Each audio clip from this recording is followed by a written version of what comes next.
আসসালামু আলাইকুম সুপ্রিয় দেশবাসী।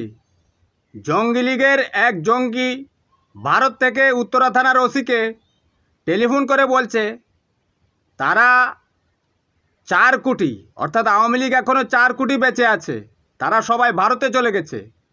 তারা যদি আসতে পারে তাহলে সেনাবাহিনী, পুলিশ এবং এই ছাত্র জনতা যাদেরকে রয়েছে তাদের মাটির 40 ফুট গভীর থেকে তুলে এনে হত্যা করবে, আরও নিষ্ঠুরভাবে।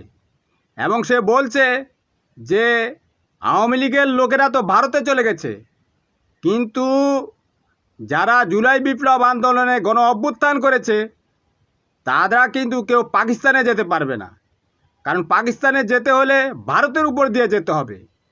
কথাটা সত্যি।